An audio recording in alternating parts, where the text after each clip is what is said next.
cannot fix Parliament when the member of Parliament is being awarded the symbol by the minister who he supervises. It cannot work. It's very, very difficult for it to work in a country like Sierra Leone. So what happens is that the member of Parliament don't want to be in the bad books of the minister or the director, because these are all senior political party members, you know. And secondly, when the member of Parliament would want to take, you know, his counterpart, you know, in issues of accountability, right, they would say, what do you want to bring shame and disgrace to our party? You want to expose our party? You want to, and the member of Parliament wants to go back to Parliament. So oversight in Sierra Leone Parliament has been disturbed because of strong political party commitment.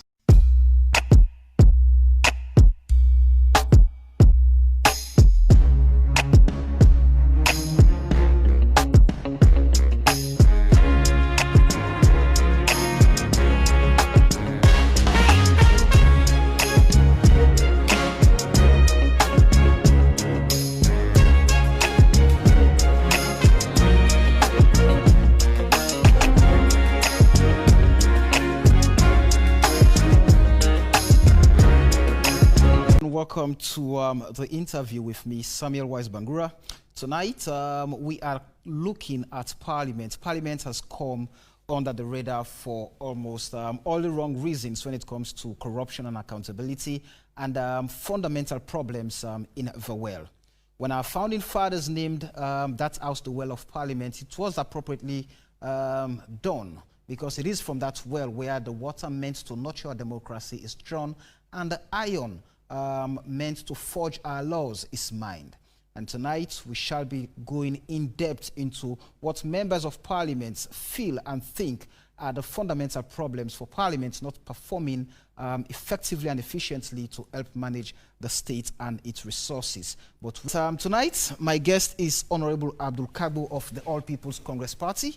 Good evening and welcome to the show, Honourable. Good evening, Samuel. Good evening, listeners and viewers. Right. I'm sure you've followed conversations around things happening in Parliament, accusations about Parliament being corrupt, accusations of Parliament not being effective and efficient in ensuring that, I mean, it helps in fixing the state and manage its resources.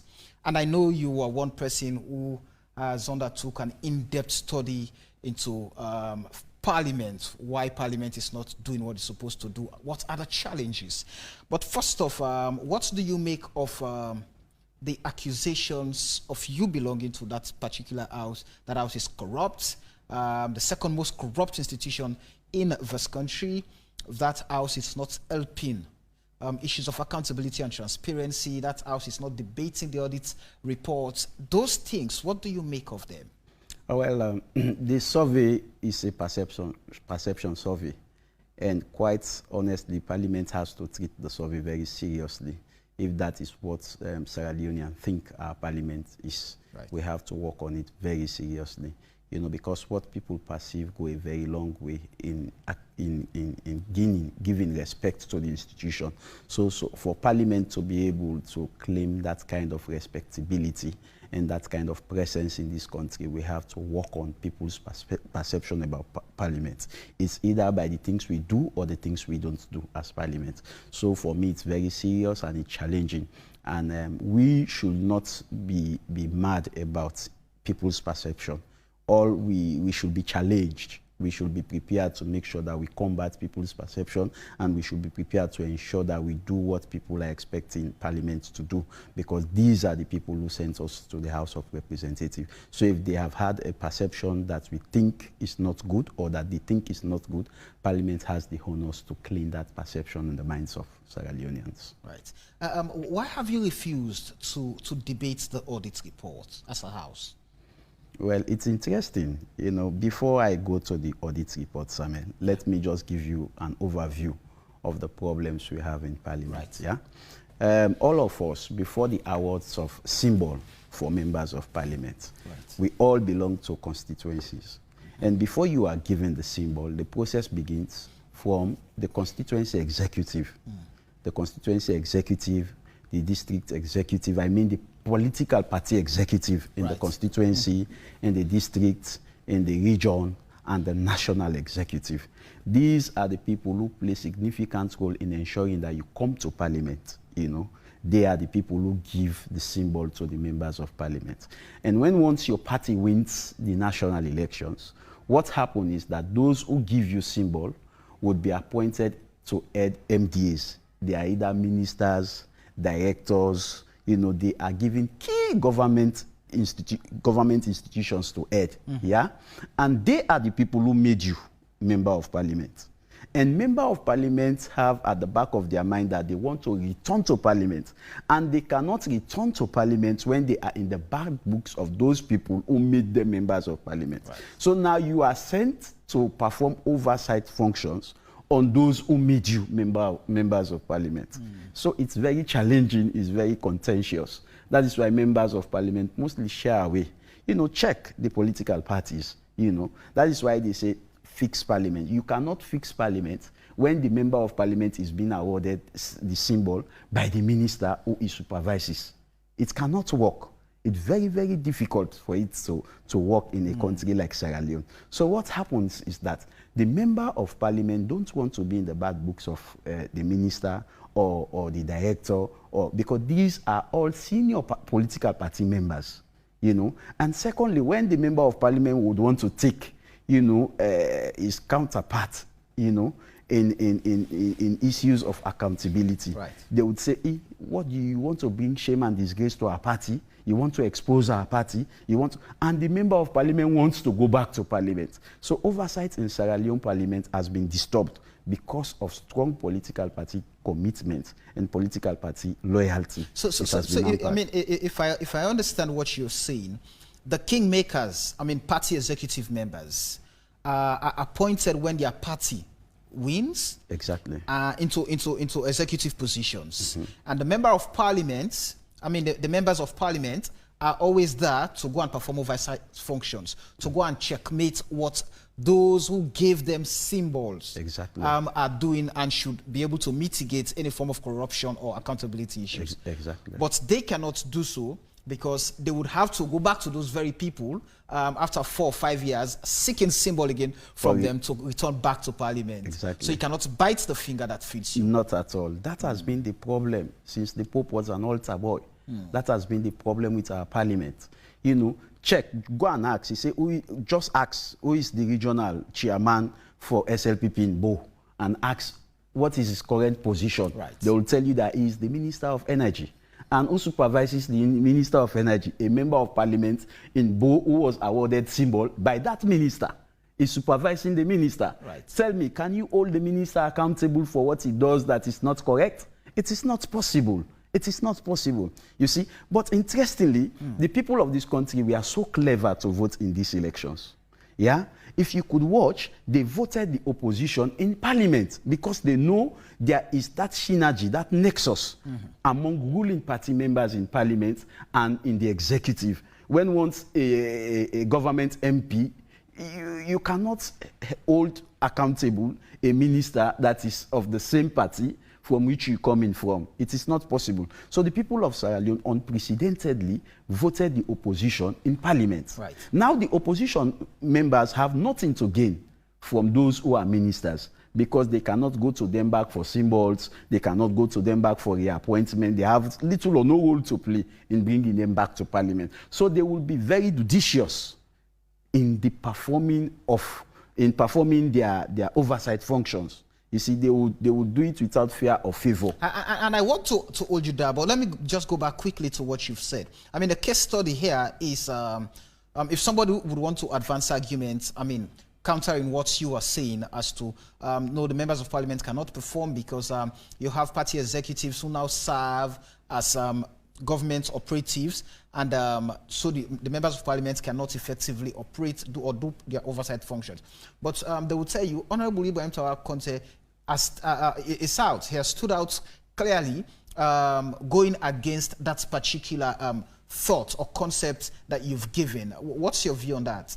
Well, again, it depends to the individual members of Parliament. Right. It's not Traore alone in this. Yeah, we have a team in Parliament of young members of Parliament who are patriotic, who are exceptional in calling bad in Parliament and in calling good in Parliament. That very event that you're talking of, it's not Sawa alone that was dissatisfied with what happened. Right. We have Honourable AKK from Cambia who spoke very hard, you know, with the minister also. And myself, I almost walked up. I was the first person to walk out of that meeting just because Salcab was deprived not to say a word in that meeting. So we have young MPs who are forward-looking, who are positively dispositioned, who are ready to change the political trajectory of this country. So there are MPs who are very, very much ready to change the dynamics of this country. And it takes a man to do that. You know, we risk a lot. We risk a lot because once you talk against the system that either you are attacked, either, you know that I have even slept in cell, in police cell. I have slept in cell. The police who arrested me in the 110 elections told me, Honourable Abdul will ensure that you keep quiet in the well of Parliament. I have told them unreservedly that I will never be quiet in the well of Parliament. You know, arresting me is not even the solution, you see. So we have a team that is ready to take the fight. And until we work as a team, we'll never succeed in taking this fight. It's a serious fight. It's a fight that has begun since the Pope was an altar boy, since our Parliament was established. This is the pattern. This is the thing, you see. So and like I told you, what I said is that majority of members of Parliament flow in that direction, except with the few, you know, that are saying, no, let us correct this system. This is not correct. This is not correct, you see. And even when you do that, you have people who go against you, people who want to protect the system. And members of Parliament cannot perform our functions very effectively when we don't subject ourselves to the oath we took in Parliament. And that brings me to the issue of that.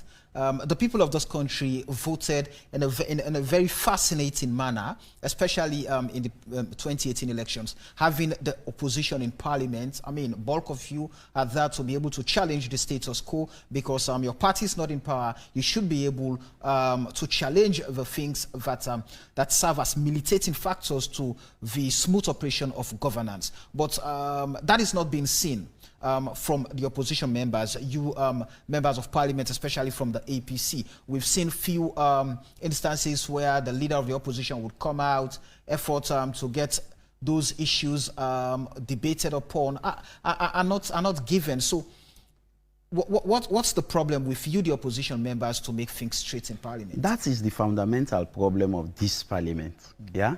Because initially the people voted the opposition as majority in Parliament. And as if everything was equal, you know, and the speaker would have been from the opposition. Tell me, an opposition speaker would never deter the debate of the audit report because he would have known that it is important for the people of this nation, and the speaker would never have covered any form of corruption done by any government official because the speaker would have been from the opposition. But let me tell you, it was bad and sad that the voting pattern of the people of this country was reversed. You know, you find out that 10 members from the oppositions were removed in Parliament, and the ruling government became the majority in Parliament, whilst the opposition became the minority, and the ruling government had the Speaker of Parliament. So we reversed to where we are.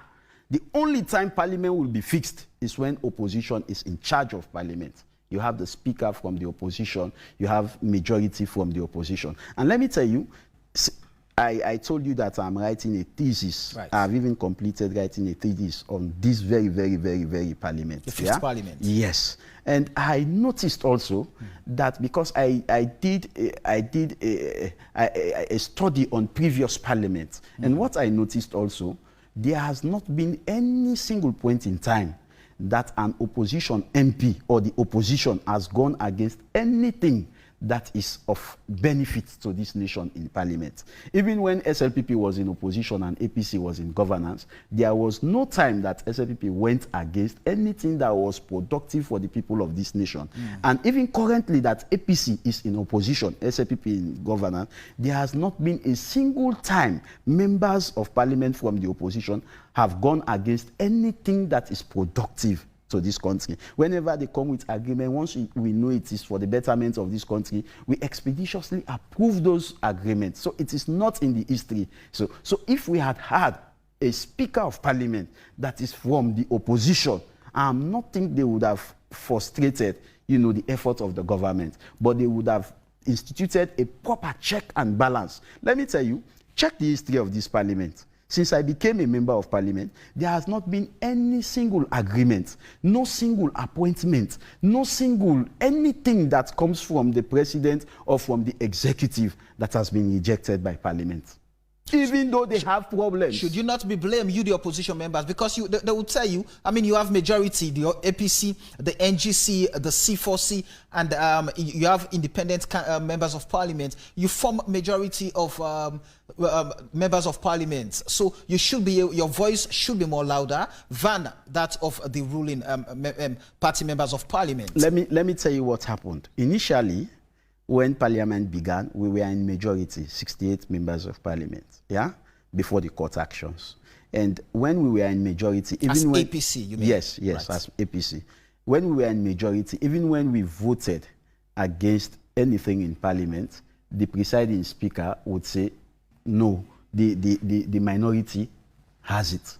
Right. You see? So we suffered from that very seriously until our numbers were reduced. And let me tell you the problem, Samuel. You would see members of Parliament debating against a bill, and when it comes to voting, they will vote in favor of the bill. Because since then, our voting pattern has been to stand up. Members of Parliament are told to stand up. Every paramount chief wants to be in the good book of this government. Yeah? There are opposition members from other political parties who want to be in the good book of this government. So they will stand. When Parliament also has the right to secret ballots, right. They will, in fact, they will deprive this secret ballot and ask members of Parliament to stand up. Who dare you not stand? So in essence, even the parliamentary practices are intimidating. They are impeding. They are impeding effective oversight. They are impeding the performance of members of Parliament. Since this Parliament began, I have never seen a member of the ruling party voting against this party. It has never happened. It has never happened. They will tell all of them to stand up. And when they stand up, they will begin to count them. Who dare you not to vote for your party? You see, a lot of things have happened in this Parliament that are not correct. But what would you do when you have a constitution that puts your party's interest above yours in Parliament? That is another thing. That is another thing. We have to pay a very serious attention at 77. 77K especially, right. Which is when you lose your membership in your political party, you would lose your seat in Parliament. Right. It does not. It's not good, and it has not helped the country in any way, because members of Parliament are also afraid of the fact that when they perform their oversight functions on their bosses who are executive members in their political parties, and they go there, remove them from the political party, they have also lost their positions as members of Parliament. So the Constitution also is not helping us as members of Parliament. You occupy the most powerful political house in this country, the Parliament of Sierra Leone.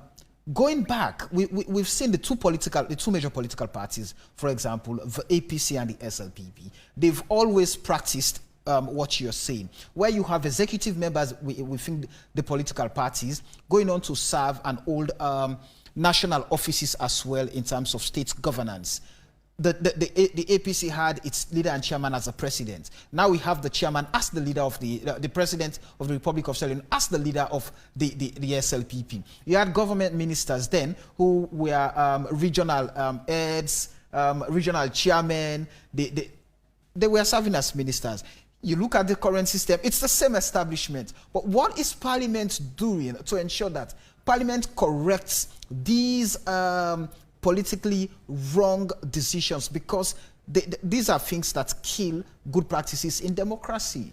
Just like I said, the Constitution has to be looked again. Right. Because it's really impeding. A member of Parliament would be very, very afraid to perform his function against, a government official, more especially for the fact that that government official is from the same political party and is holding a senior position in the political party than the member of parliament, yeah?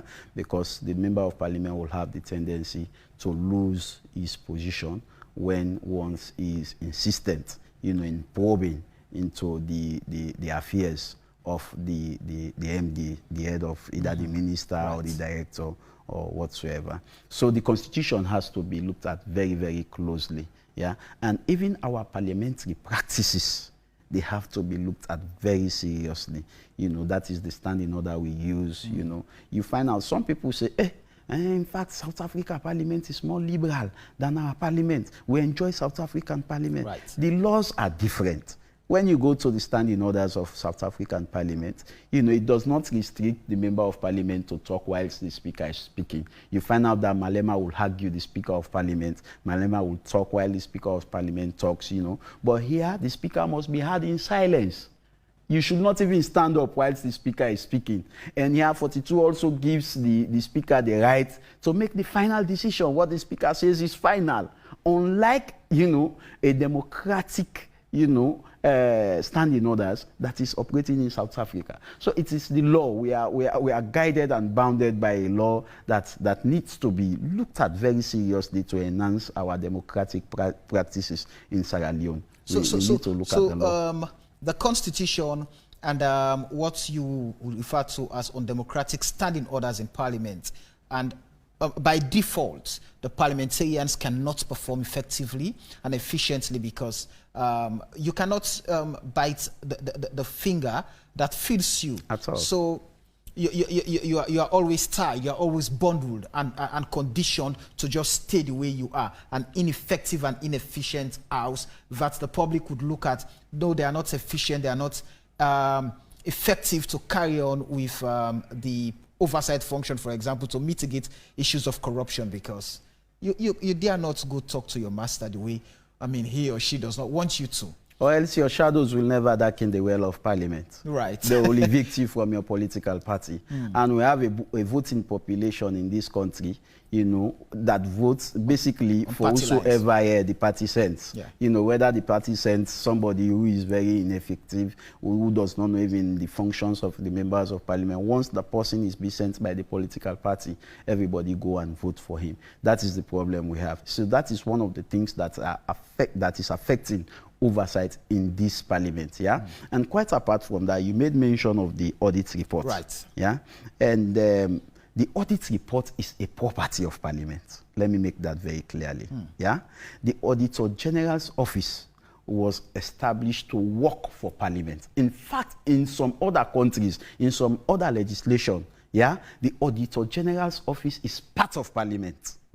Yes, because of the fact that parliament is so busy, parliamentarians are busy, with other functions, and they need a professional audit. That is why the Auditor General's office was established, yeah? And the audit report is submitted to parliament just to show that it's a property of parliament. And parliament has the right to take action on the report. And let me tell you the process. Subsection 5 of section 111 is very clear that even before the report proceeds to the committee, the PAC, that is the Public Accounts Committee, right, before the report proceeds to that committee, yeah, the report must be debated by the House of Parliament, by the General House. And after the House would have debated the report, the PAC now only investigate those contending issues that Parliament found out of the report. Right. That is the function of the PAC.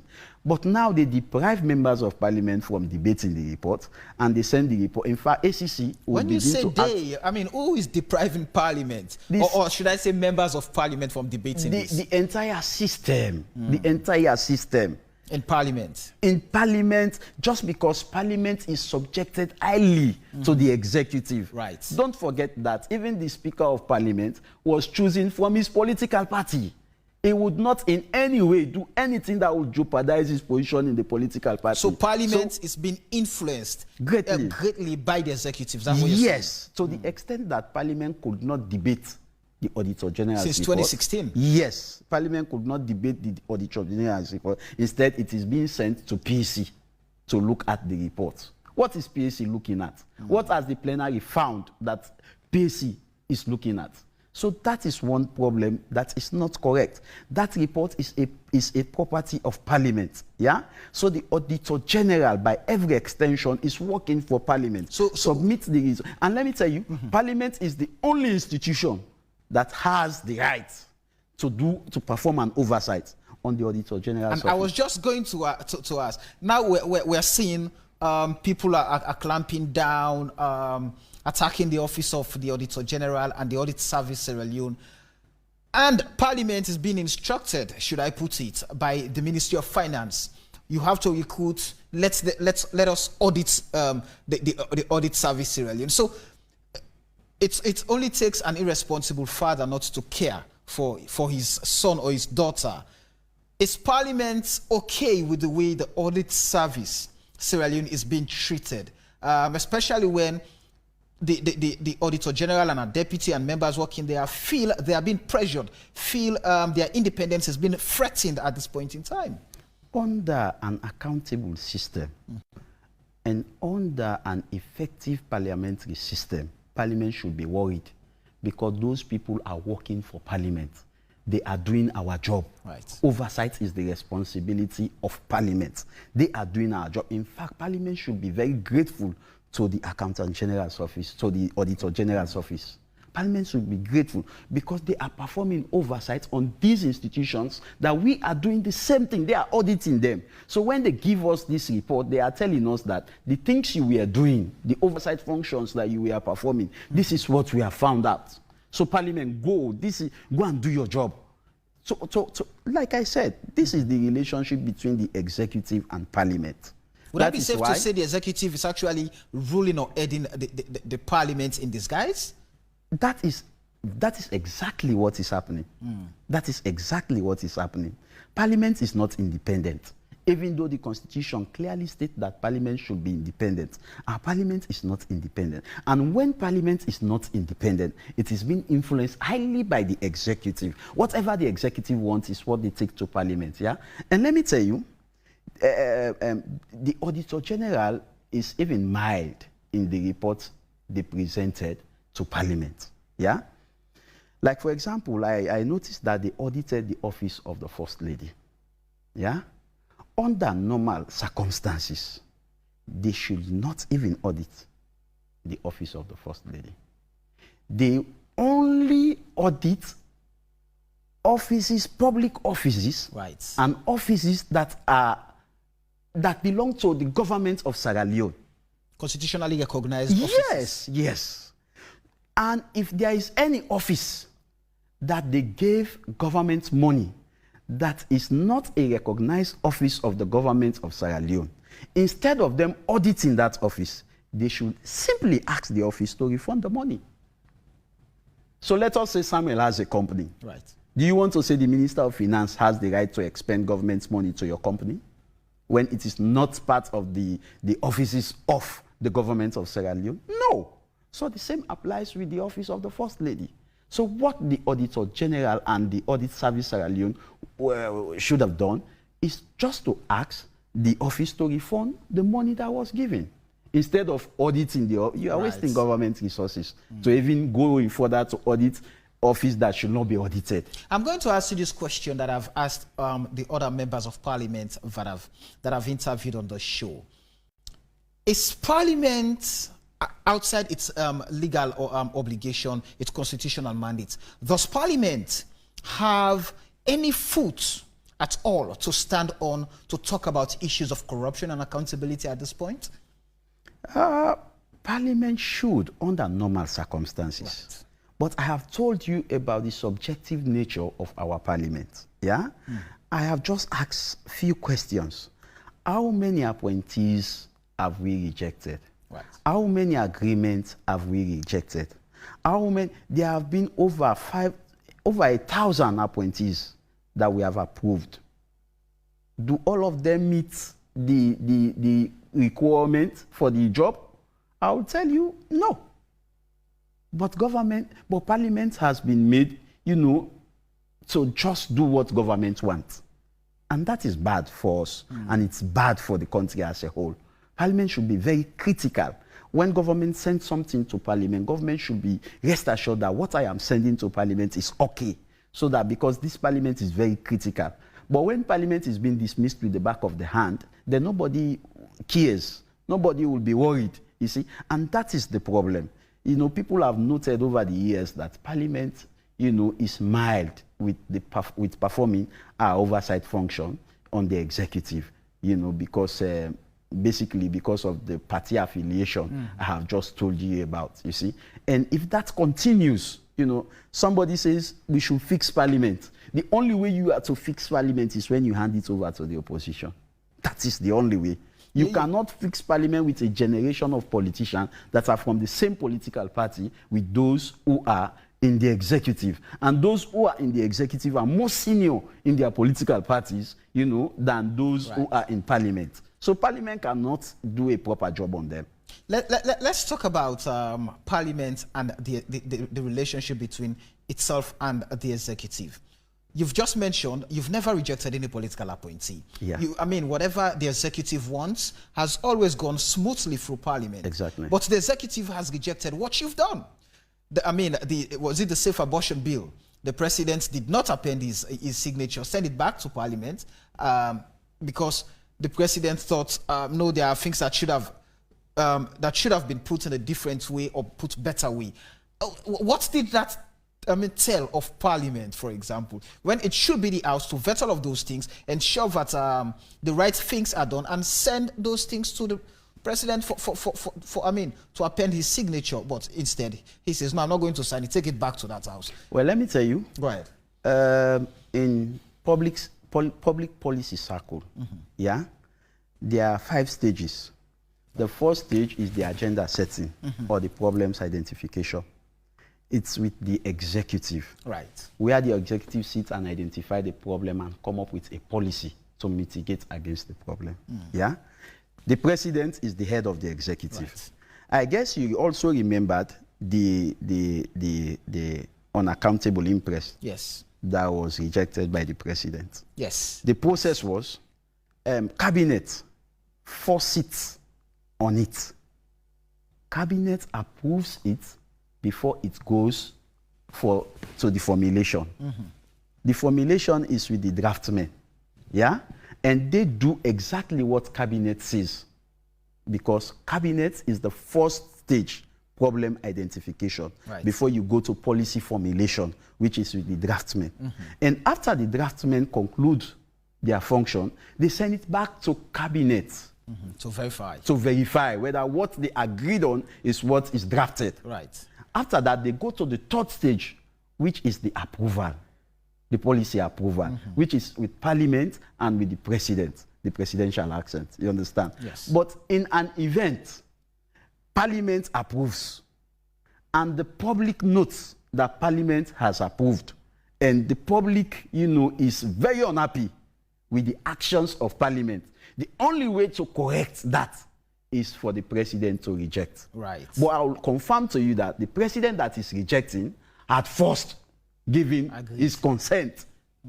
Because the first stage of policy formulation is the agenda setting in cabinet, and the president is the head of cabinet. So the draftsmen will not just draft the law without the permission of cabinet. So they just have to put what has been agreed upon by cabinet in writing. Yes. Right. Before ever it comes to Parliament for approval. Yeah? Right. When it is approved now in Parliament, they implement it. And during the course of implement, there is monitoring and evaluation to see whether the law is working, to see the effects of the law. So, the president, most presidents do that because they have listened to the people, and they have agreed that what they initially agreed, in cabinet is not in agreement with the people. So they would say, no, let us cancel this. But that does not suffice to say, they were initially against it. Right. Let's talk about, I'm sure you're not oblivious of the findings by the Anti-Corruption Commission following the investigation into corruption issues in Parliament involving Honourable Ibrahim Tawa, the Clerk of Parliament, Umar Parantawali, and in fact the entire House of Parliament. What do you make of those findings from the ACC, especially with Parliament coming out saying we accept the outcome of the investigation, and even before now, we've been taking steps. We've gone to retreat in Kenema, in Makeni, trying to put measures in place to strengthen and improve our financial practices. What does that say to the fight against corruption and accountability in Parliament? Well, I think this is one of the best opportunity we have to have set a bright example, you know, and when once corrupt people are held accountable, you know, the country will be liberated from corruption. Right. I have always said people try to politicize corruption, but there are corrupt people in every political party. Yeah. So when you are talking of corruption, don't talk about political party. There are corrupt people in every political party. And the only way these corrupt people hide is when they try to politicize corruption. You know, they try to make it to be a political party fight. Yeah. You cannot, nobody can tell me that angels, all the saints are in one political party, and all the demons are in one other political party. No. That is what people are made to believe, but it is fallacious. What is true is that corrupt people are in every political party. So once you get hold of corrupt people, regardless of their political party, then you begin to fight corruption. I told you, it is almost the same with the philosophy I give. Most of these people who determine the fate of people who are in this position are very senior people in their political party. And these are the people who commit the crime. How could you hold them responsible when they have the powers to remove you from the office? Right. So it's very, very difficult. You know, it's very, very difficult. And Parliament, just like if in my thesis, you know, I came to the conclusion that Parliament lacks documentation. Yeah, Parliament does not even have a database. You know, if you go for all the oversight reports since this Parliament was established, even ask for last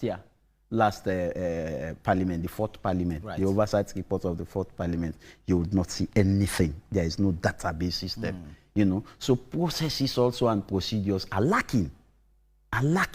Because it's nice that when we have done our work, all the reports, you know, are placed in a central database. When somebody wants anything, you know, when somebody needs anything, you know, the person will come and easily access this thing. So Parliament has to step up, you know, in the terms of documentation and in terms of digitalizing our operations as members of Parliament, so that everything could be accessed easily, you know, from our databases, you know.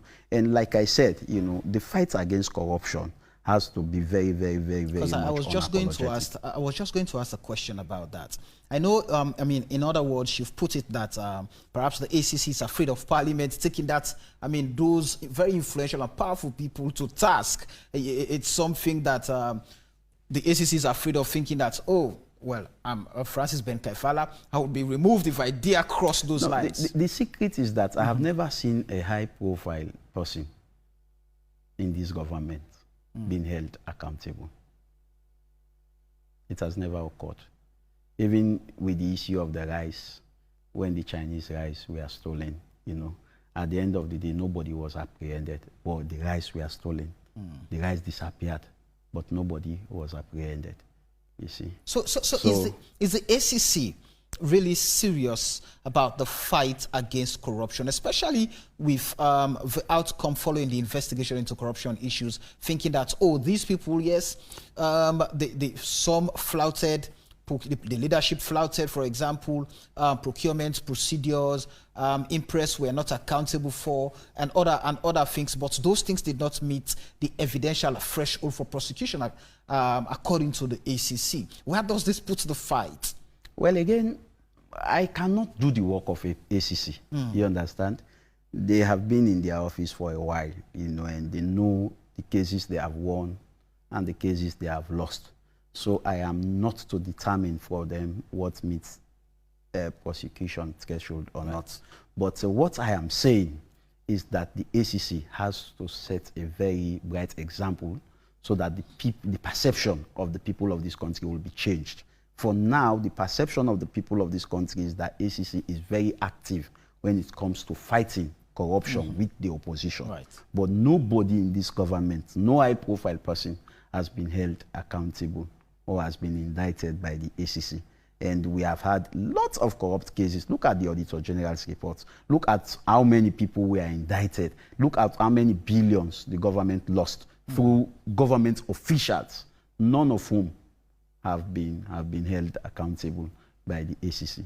So to me, the ACC also has to step up their game, you know, to hold accountable high-profile politicians in the SLPP, in governance, so that they know that the fight against corruption is not partisan. Let me take you back to Parliament just quickly. You were mentioning the issue of the leadership of Parliament. If Parliament can only be effective, has to be the hands of the opposition. We've seen in other countries where the head of the Public Account Committee is a member of the opposition parties. So how then do we try and ensure that those practices are encouraged in our parliaments, I mean, as a nation, to ensure that the issues of accountability, transparency are dealt with? It's when we don't use the judiciary to turn the votes of people. You understand? Because according to the elections result, by every indication, the opposition should have been the majority. And if fair and fair elections were conducted, the Speaker of Parliament would have been from the opposition. You understand? And when once the opposition is in control, is in charge in Parliament, everything goes on okay, because the opposition would have nothing to be afraid of government officials. They are not in the same political party. They will be ready to audit them properly. You understand? That is the reason for which in most parliaments, you know, the PAC, you know, is chaired by somebody from the opposition, unlike our own parliament, you see. So this is a very serious issue. And let me tell you, when parliament is effective, ACC would have very less work to do.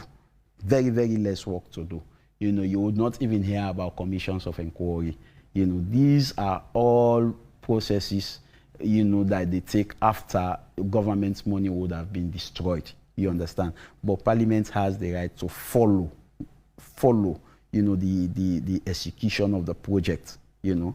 And when we miss it there, you know, that is how we miss it as a whole, as a country.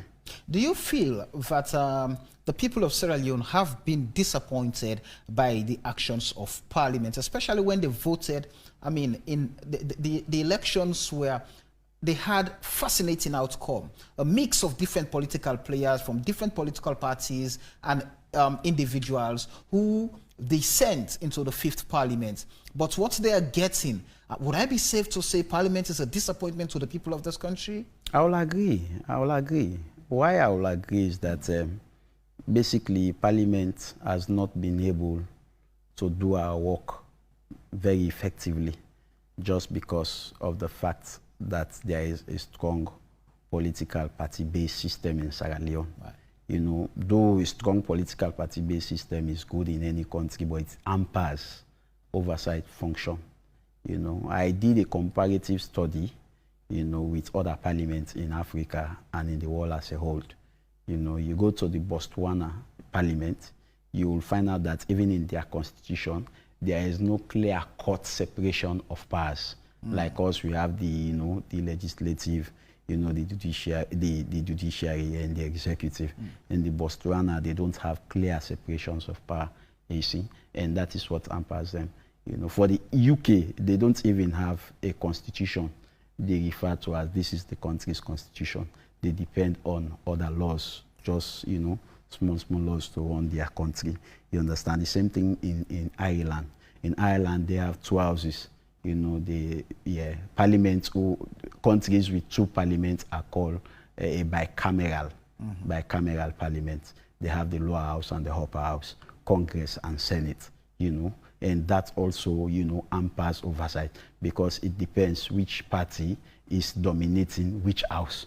You know, you could remember even in US, you find out that Donald Trump lost the impeachment proceedings in the lower house in Congress. Yes. But when they went to Senate, because his party is the majority in Senate, and Senate is just like, the appeals court, and the jurors are the senators, when they vote, and what they resolve to is the final. You find out that at the end of the day, Donald Trump remained to be the president. And it's happening all over the world. Take a look at the US. Even though people knew that Donald Trump did something that was not correct, just because it's their political party.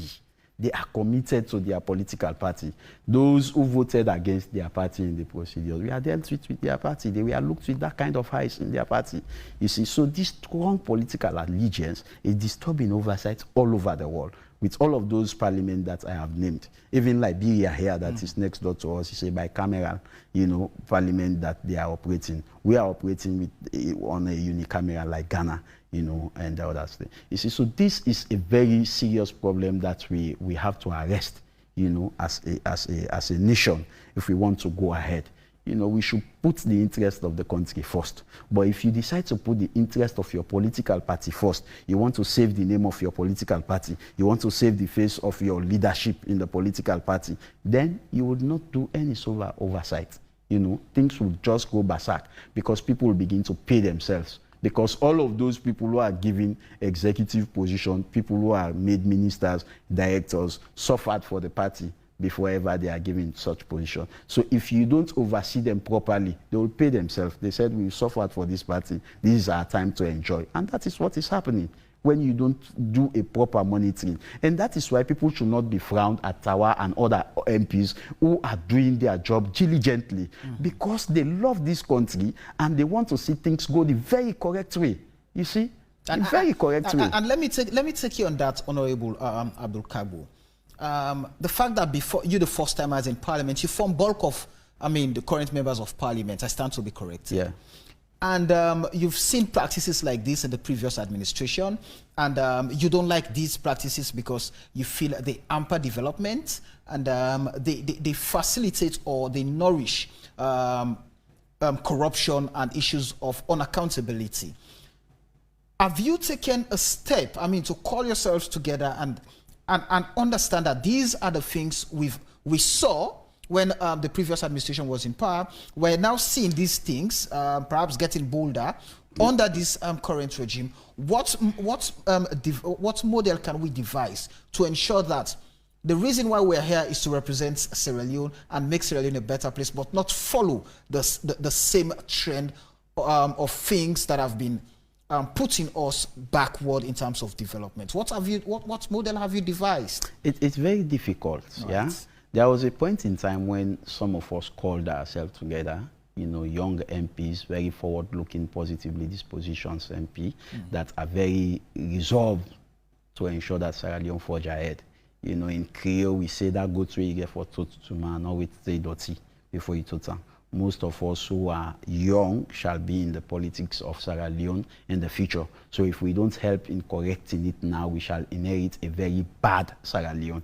And by then, we'll have nothing to do to correct the system. So there was a point in time when we called ourselves from different political parties, independent, and decided to pursue anything that is not correct in the exec. But it's difficult.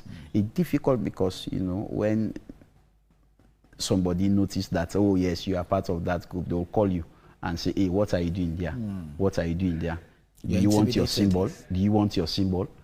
So at the point in time, we lost most of the ruling party MPs because fear of them not losing their symbols. And the Honourable Ibrahim Tawa put it in his words that the leadership of Parliament is a cartel. It's a team in a team, very, very strong or almost impossible to break. But with all of those things and your political ambitions, and with these thoughts you, the young members of Parliament, feel, you have towards a progressive nation, are you just going to, because it's a difficult task, you're just going to follow the trend, you're just going to follow the pattern that has been set in Parliament to hold us back in terms of development? No, for sure. We are not going. The mere fact that we are members of Parliament of this dispensation shows that we have a responsibility and we have privileges here. It was Reverend Dr. Chibundu who said, if you are in a generation and you do not positively affect that generation, you are a minus to that generation. It would have been better if he never existed in that generation. We are members of parliament. It's not that because we are educated than everybody in our constituencies. No. It's not that because we are handsome than everybody in our constituencies. No. We are members of parliament because we have questions to answer tomorrow for what we do correct and what we do wrong. Yeah? So all of us, we subscribe the oath of parliament. So we will be held accountable for all the actions we take in this parliament. You know, so minus every other thing, we should be God-fearing, that we are leading a parliament and we will be reprimanded for the things we do and the things we did not do. Yeah. So let me allay your fears that there is a team that will not be intimidated, that will not be threatened, that will not be frightened by any other person. Yeah. We are resolved and we are ready to call out all the things that are wrong, all the things that are bad in this parliament.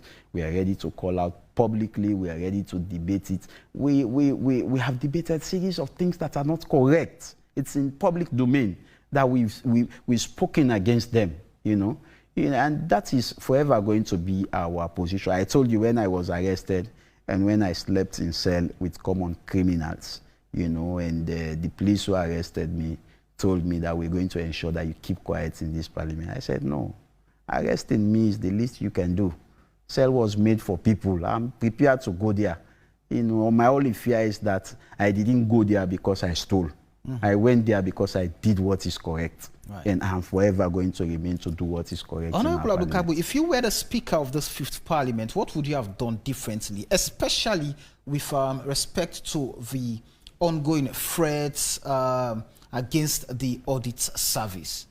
I would have issued a statement, and Parliament would have let the public know that the Auditor General is working for Parliament. Parliament should protect the Auditor General and the audit service. They are working for us. That is why they present their report not to the President, but to Parliament. Yeah? So if they are intimidated or if they feel, you know, frightened by their work, it is possible that it may affect their output, you know, subsequently. So if Parliament wants the correct thing to be done by the audit service Sierra Leone, now is the time for us to protect them.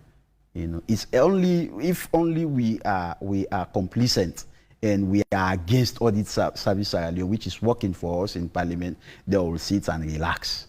You know, but if we are not too okay, when you attack audit Sierra Leone, it's just as when you attack a member of Parliament who is on oversight function. Wow. You know, these are the people who look at the odds, who look at the financial improprieties in the country. You know, when you attack them, you see, this is how they say corruption will fight back. Yeah, when you attack them, they should be protected. They should be protected. So it's the onus is on Parliament. I'm expecting Parliament to protect audit service Sierra Leone and the Auditor General as well. Let's have some laughs. Are you enjoying your time in Parliament? I mean, since you went into that house in 2018. Was it yesterday or so? The day before yesterday, when I dressed to go to Parliament, my wife looked at me. He said, Abdul, your hair, we are not as grey as they are. Said, you look young, you know, years ago, but now look at you. You are going old. I said, it's because of the pressure. It's because of the pressure. So it has even affected our looks, you know. Lots of pressures, right. Lots of stress. You know, when you want the correct thing and there are people who want it to go bad, it's not easy. It's not easy. They will issue threats against you. There are times when we debate, they drop papers from the gallery. They drop papers of threats. I remember the last time, you know, my closest friend in Parliament, Honourable AKK, was threatened. You know, I was also threatened. People write, oh, tonight we'll attack you. Don't go out. And you are aware of what happened to Honourable Hassan's ACC, right, the chief whip of the opposition. You know, at night he went out, you know, a car came, hit him, you know, thought he was dead, you know, and the car ran away. He almost died. except when he was flown out of this country. So this is the risk we are taking as members of parliament. Under normal circumstances, if I was a quiet member of parliament, I would not have slept in cell with common criminals. I would not. I would never have slept in cell. I did not do anything bad, But I slept in cell because of my critical nature in parliament. So those of us who are critical should first be prepared for whatever consequences that is going to come out of because we are critical. And we should not relent. There is one person that is above every other human being. That is God. Once your conscience is clear, go ahead. It does not mean whether you are attacked, whether you are locked up, whether you are dismissed. God is the ultimate. And once you're doing good, have faith in God. Continue what you're doing. Quickly, let's ferry across Lungi, where the people you specifically represent are. What are the things you would want to share with us that you've done in your constituency that perhaps would make the people want to send you back? This is no campaign platform, by the way. Yes, it has not been easy. But one thing I have always said, when the agenda is good, we should help. It does not mean that because I'm from the opposition and the president comes with a very good agenda, I should not support the agenda. Once the president pronounced this free education, I have, for every blessed here, supplied school uniforms to well over 200 kids, pupils in my constituency. I have supplied them bags, school bags. I have supplied them geometry sets. There are times I had to go school to school. And interestingly, Samuel, on the first day of school, you see some kids with, with very, very, very dirty uniform that they have used for over 2 years. It affects their performance. So I have always been doing that. So that is a signature program for me now in Lungi. Whenever schools are about to reopen, you will see every kid will say, yes, Abdul is coming, Honourable Abdul is coming. And have done that. Recently, when this academic year reopened, the previous academic year, I did it also. It was on AYV, it was on SLBC. I distributed school uniform bags and other school things too, And there are kids in my constituency who are not going to school. There are times I just take a stroll, in my constituency, go to the market, inquire, look for some kids. See, what are you doing? Why are you selling? I'm not going to school. Why? My parents are not there. I say, meet me. I have been able to put a lot of them in school. I'm paying everything about them. In fact, there was a convention on AYV from one of the beneficiaries that if it were not for my intervention, she would never have gone to school. I am doing that. And also, I noticed that we have a central town named Masuela. That is one of the most populated towns in my constituency. It does not have a hospital. So they have to travel far to my area or to Sokta, where I stay. There is where we have the government hospital. And we've had cases of people losing their lives on their way. So I decided to construct a very big hospital at Masuela. They will roof it as soon as possible. And the people are extremely grateful because it has to do with life, And go to the military barracks. I'm a son of a former military officer. I was born in the military barracks. My father's nomenclature is SLA 18, 16, 12, 48. So I am a beneficiary of the military. Right. I was educated with the meager resources my father had when he was a military officer. So I decided to reconstruct their market. Their market was totally dilapidated. So I destroyed the entire market and I am constructing it as we're speaking also. Also, I am constructing a community center at Tintafo. In fact, I would have gone far if it were not for the fact that there were contention for the land. The land, airport authority said they are the owners of the land. After we have, brought in all of the blocks, the bricks, and wanted to begin the project, they said they are the owners of the land. So we stopped the construction and I put the chiefs, for the negotiation. They are on it and very soon they will conclude. No sooner they conclude, I've already given them the money for the foundation and the construction of the community center in Tintafo. I'm also doing a prayer field in Conakry. Remember, I'm an opposition MP. An opposition MP, more when you are vociferous, they try to evict you from every other thing so that you see, they make your people hate you. Abdul is not serious, Abdul is not serious. But some of us are sacrificing because Mother Teresa once said, if life is not lived for others, it is not worthwhile.